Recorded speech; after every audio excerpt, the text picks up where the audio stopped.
सबसे पहले तो आप सभी दरोगा अभ्यर्थी को एग्ज़ाम के लिए बेस्ट ऑफ लक। और आप सभी जो है मुझे भी बेस्ट ऑफ लक बोल देना, बिकॉज मैं भी एग्ज़ाम दे रहा हूँ आपकी तरह। तो चलिए, सबसे पहले हम लोग इस चैप्टर को रिवीजन करने वाले हैं। और ये चैप्टर क्या है तो काफ़ी इंपॉर्टेंट है, और ये ज्ञान बिंदु सर का पीडीएफ है।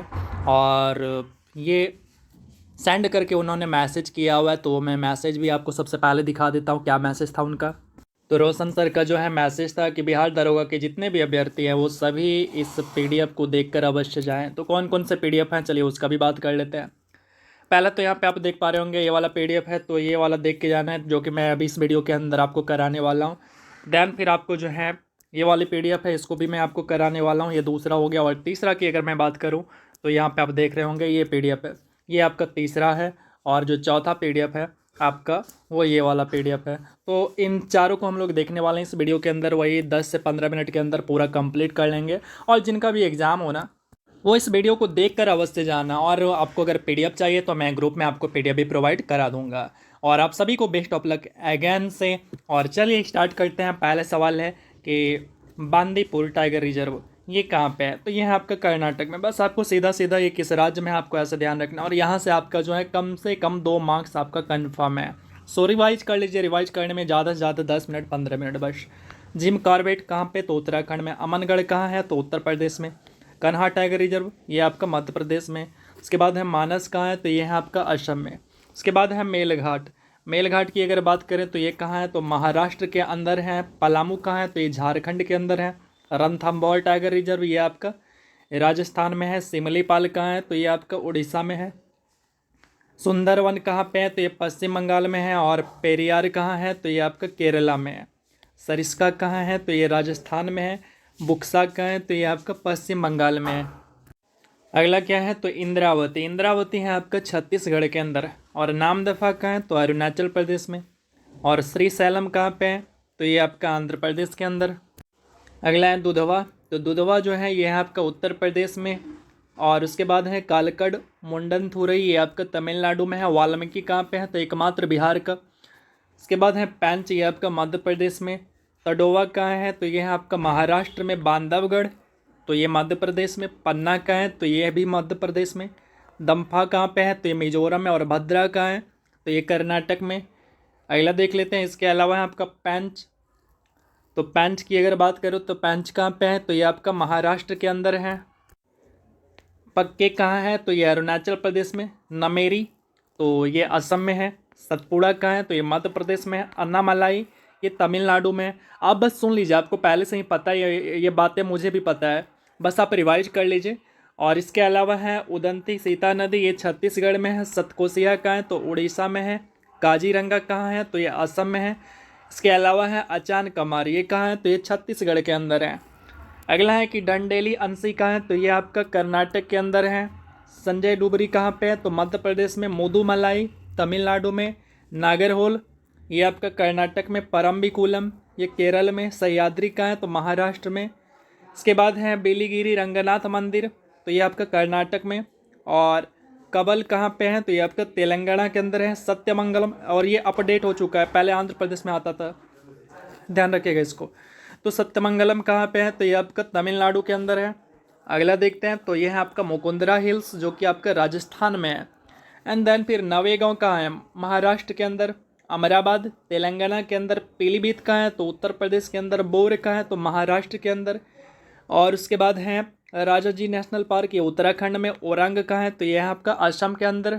इसके अलावा है एक है आपका कमलांग जो कि अरुणाचल प्रदेश में। और उसके बाद है श्रीविल्ल पुथुर मेघमलाई ये कहाँ है, तमिलनाडु में। रामगढ़ वैसधारी कहाँ है, तो ये आपका राजस्थान में। और गुरु घासीदास कहाँ है, तो ये छत्तीसगढ़ में आपका। चलिए आगे देखते हैं। तो नीलगिरी ये 3 राज्यों में आती है, तमिलनाडु केरल और कर्नाटक। नंदा देवी उत्तराखंड में। नोकरेक कहाँ है, तो यह है आपका मेघालय के अंदर। और इसके बाद है मन्नार की खाड़ी तो ये आता है आपका तमिलनाडु के अंदर। सुंदरवन कहाँ, तो पश्चिम बंगाल में। मानस ये आपका असम के अंदर। ग्रेट निकोबार तो ये अंडमान निकोबार के अंदर। ऑप्शन का एमसीक्यू थोड़ी ना करा रहा हूँ। इसके बाद है सिमलीपाल तो सिमलीपाल है आपका उड़ीसा के अंदर आता है। और डिब्रू साइखोवा कहाँ पे, तो असम के अंदर। एग्जैक्टली आप इसको कैसे याद रख सकते हैं, तो सिंपल है कि इसका जो नाम है ना, जगह का नाम, वो आपको ज़्यादातर पता है तो वैसे याद है आपको। देबांग देहान की बात करें तो यहाँ आपका कहाँ, तो अरुणाचल में। पंचमढ़ी मध्य प्रदेश में। कंचनजंगा ये सिक्किम में, और इसके बाद है अगस्त्यमालाई। अगस्त्यमालाई है आपका कहाँ पे, तो तमिलनाडु और केरला में। अचानकमार, और अचानकमार अमरकंटक इसका पूरा नाम है, तो ये आपका मध्य प्रदेश छत्तीसगढ़ में आता है। कच्छ का रण ये गुजरात में है। और इसके बाद है कोल्ड डेजर्ट, ये कहाँ पे आता है, तो ये आपका हिमाचल प्रदेश में। एंड फिर शेषाचलम, शेषाचलम जो है आपका आंध्र प्रदेश में। पन्ना आपका मध्य प्रदेश में। चलिए आगे बढ़ते हैं। अब कुछ नेशनल पार्क हैं, इसमें है किबुल लामजाओ, तो ये मणिपुर में है। लाओ खोवा वन्य जीव अभ्यारण्य ये कहाँ है, तो असम में। ग्रेट इंडियन बस्टर्ड अभ्यारण्य कहाँ है, तो ये महाराष्ट्र में। सबरीमाला नेशनल पार्क कहाँ है, तो ये केरल में। साइलेंट वैली कहाँ है, तो ये आपका है केरल के अंदर है। एंड देन फिर है घाट प्रभा, ये आपका कर्नाटक के अंदर है। हैमिस कहाँ है, तो ये आपका लद्दाख के अंदर है, काफ़ी ज़्यादा इंपॉर्टेंट है। इसके बाद है मैरी नेशनल पार्क, ये अंडमान निकोबार में। सैडल पीक कहाँ है, तो ये अंडमान में है। गौतम बुद्ध वन्य जीव अभ्यारण्य कहाँ है, तो ये भी इंपॉर्टेंट है आपके लिए। ये हो गया आपका गया बिहार के अंदर। आगे चलते हैं, अगला क्या है, तो जो फेमस है जैसे कच्छ का रण है, तो ये किसके लिए फेमस है, तो ये जंगली गधा के लिए फेमस है। ग से गुजरात, ग से गधा। काजीरंगा तो एक सिंग वाले गैंडा के लिए। और जलतपाड़ा जो है ये पश्चिम बंगाल के अंदर है, जो कि एक सिंग वाले गैंडा के लिए प्रसिद्ध है। दचीग्राम ये हांगुल के लिए प्रसिद्ध है, जो कि जम्मू कश्मीर में है। गिर जो है यानी गिर राष्ट्रीय उद्यान ये गुजरात में है, एशियाई शेर के लिए प्रसिद्ध है। वन विहार नेशनल पार्क मध्य प्रदेश के अंदर, ये सफ़ेद बाघ के लिए प्रसिद्ध है। एंड देन फिर रेगिस्तान राष्ट्रीय उद्यान ये आपका राजस्थान में है, ऊँट के लिए प्रसिद्ध है। केवला देव की अगर बात करें तो ये राजस्थान में साइबेरियन क्रैन के लिए प्रसिद्ध है। पोलो से संबंधित कप देखते हैं, तो पहला है आपका Ezra cup, Radha Mohan cup, Prithvipal Singh cup, Trident cup, Wall और क्लासिक कप, ये सारे के सारे किस्से हैं तो पोलो से संबंधित हैं। उसके बाद है रोइंग, तो रोइंग से संबंधित आप देखेंगे तो यहाँ पे आपका वेलिंगटन ट्रॉफी हो गया। जिम्नास्टिक से संबंधित कौन है, तो चाइना कप। भारोत्तोलन से संबंधित वर्धमान कप। बिलियर्ड से संबंधित कौन सा है, तो आर्थर वॉकर ट्रॉफी हो गया। उसके बाद है बास्केटबॉल से संबंधित, तो यहाँ पे जितने भी हैं वो केवल इम्पॉर्टेंट है। इसके बाद है बास्केटबॉल से संबंधित देखेंगे तो Bangalore blues cup, federation cup, Nehru cup, Todd memorial trophy, William cup, ये सभी के सभी जो हैं बास्केटबॉल से संबंधित हैं। और उसके बाद आपका ब्रिज से संबंधित देखेंगे तो आपका होलकर ट्रॉफी, रामनिवास कप। इसके अलावा टेबल टेनिस से देख लेते हैं, तो टेबल टेनिस में आपका रामानुजम कप, उसके बाद है कॉर्बिलॉन कप और बर्नाबेले कप, जयलक्ष्मी कप, राजकुमारी चैलेंज कप, स्वेथलिंग कप, ये सभी के सभी जो है आपका टेबल टेनिस से हैं। और लॉन टेनिस की बात करें तो इससे है आपका यूथांट कप, विमल्डन कप। और टेनिस से संबंधित है आपका डेविस कप। घुड़दौड़ से संबंधित है आपका डर्बी कप, ये इंपॉर्टेंट है आपके लिए। और उसके बाद है आपका हॉकी से संबंधित, तो ये है आपका baton cup, Aga Khan cup, Rangaswamy cup, Ranjit Singh gold cup, Begum Rasul cup, Murugappa gold cup, lady Ratan Tata और Nehru cup, Dhyanchand trophy, Yadavindra cup, Guru Nanak championship, Scindia gold cup, ये सभी के सभी जो है हॉकी से संबंधित है। एक और है आपका Indira Gandhi gold cup. Then फिर आपका फुटबॉल से संबंधित, जिसमें कि काफ़ी ज़्यादा आपको याद भी होगा, जैसे है Durand cup, Santosh trophy, DCM trophy, ये वाला इंपॉर्टेंट है, इसको ध्यान में रखिएगा डीसीएम ट्रॉफी को। Rovers cup, Subroto Mukherjee cup, Merdeka cup, Ashutosh Mukherjee cup मतलब trophy, Colombo cup, Nizam gold cup, Jules Rimet cup. And then फिर आपका संजय गोल्ड कप। और फिर है Vithal trophy, IMF A shield. और क्रिकेट से संबंधित अब बात करते हैं, जो कि आपको इसमें से ज़्यादातर पता होगा, Duleep trophy, Irani cup, Ranji trophy, Vijay trophy, Sheeshmahal trophy, Ashes cup. इसके बाद है CK Naidu trophy, Deodhar trophy, Rani Jhansi trophy, GD Birla trophy. अब है गोल्फ से संबंधित, जिसमें है John Hopkins trophy, Bharat Ram cup, Baker cup, Ryder cup, Dunhill cup, काफ़ी ज़्यादा ये और ये दोनों काफ़ी ज़्यादा इंपॉर्टेंट है। सर्किट कप, कनाडा कप, ये सभी के सभी आपका गोल्फ से हैं।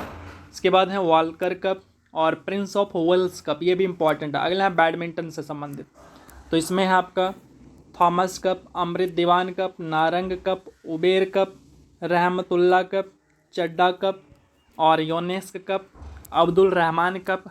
आगे देखते हैं, जिसमें से कि महत्वपूर्ण नीतियाँ देखने वाले हैं और अधिनियम देखने वाले हैं। तो पहली जो नीति है वो आपका जनसंख्या नीति 1976 में। और वर्तमान में जनसंख्या नीति 2000 लागू है।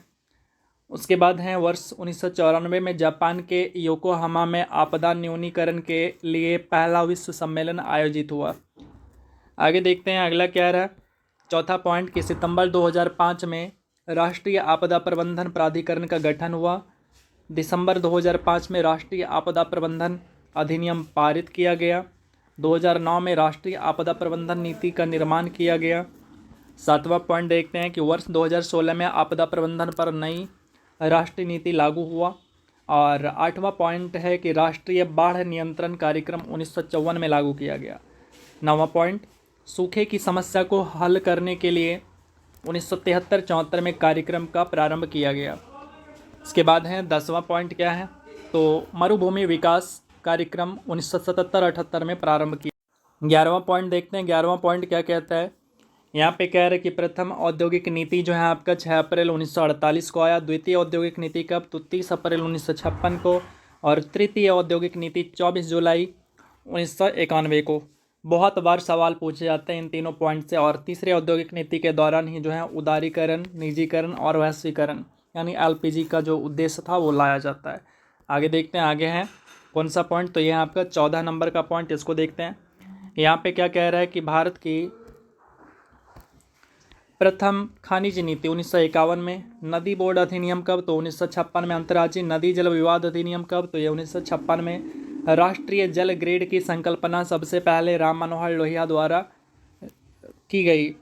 उसके बाद है अगला 18वां पॉइंट कि कमान क्षेत्र विकास कार्यक्रम 1974-75 में आया। आगे देखते हैं, हरियाली योजना कब, तो ये 2003 में जल प्रबंधन के लिए। उसके बाद है प्रथम राष्ट्रीय वन नीति कब, तो 1952 में। संशोधन इसमें किया जाता है पहला, जो कि 1988 में। उसके बाद है सामाजिक वानिकी कार्यक्रम, ये 1978 में आता है। रामसर कन्वेंशन कब होता है, तो 1971 में ईरान में होता है। उसके बाद है केंद्रीय मृदा संरक्षण बोर्ड, ये 1953 में। जल प्रदूषण निवारण एवं नियंत्रण अधिनियम जो है ये आपका 1974 में आता है। उसके बाद 25वां पॉइंट है कि वायु प्रदूषण एवं नियंत्रण अधिनियम 1981 में। वन्य जीव संरक्षण अधिनियम 1972 में, बहुत बार आते हैं। वन संरक्षण अधिनियम 1980 में। पर्यावरण संरक्षण अधिनियम कब, तो 1986 में। जैव विविधता अधिनियम कब आते हैं, तो 2002 में। राष्ट्रीय पर्यावरण नीति कब आते हैं, तो ये आपका 2004 के अंदर आते हैं। 31वां पॉइंट है कि वन अधिकार अधिनियम 2006 के अंदर।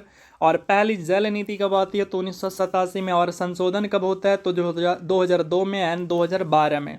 प्रोजेक्ट टाइगर कब आता है, तो ये आपको बिल्कुल पता है और काफ़ी ज़्यादा इंपॉर्टेंट भी है, तो ये आपका 1973 में। और भारतीय वन अधिनियम कब आता है, तो 1927 में। उसके बाद है मगरमच्छ संरक्षण अधिनियम कब आता है, तो 1974 में आता है, ये भी इंपॉर्टेंट है। प्रोजेक्ट गैंडा कब आता है, तो प्रोजेक्ट गैंडा जो आता है ये आपका 1987 के अंदर आता है। इसके बाद है प्रोजेक्ट एलिफेंट, तो ये कब आता है, तो 1992 में आता है प्रोजेक्ट एलिफेंट। और आपको ये भी पता होगा कि जो हाथी है ना वो भारत का विरासत पशु है। इसके बाद है गिद्ध संरक्षण परियोजना कब, तो 2006 के अंदर आता है। माउंटेन मैन ऑफ इंडिया कौन है, यहाँ से बहुत इंपॉर्टेंट सवाल, एक सवाल कन्फर्म है आपका। Mountain man of India Dashrath Manjhi को कहते हैं।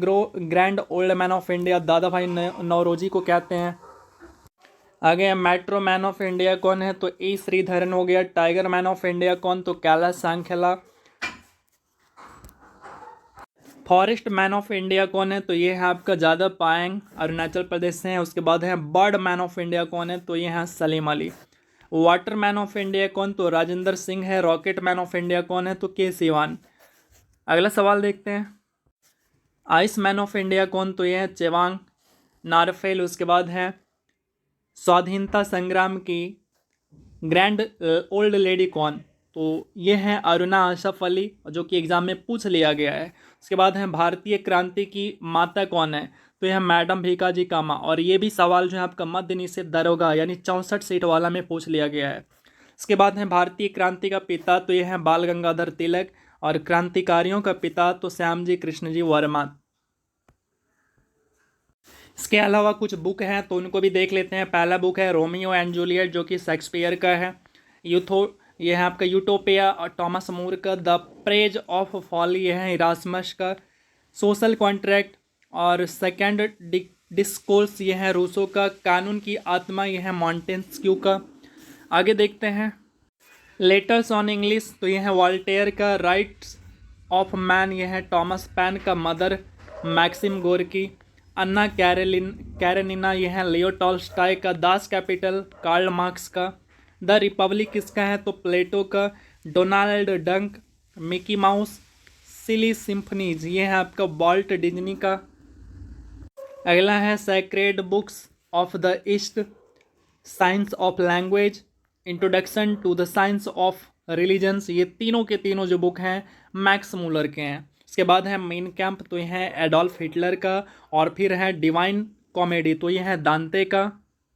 नेक्स्ट यहाँ पे द प्रिंस तो ये है मैकियावेली का, और कॉमन सेंस ये किनका है तो ये है टॉमस पैन का।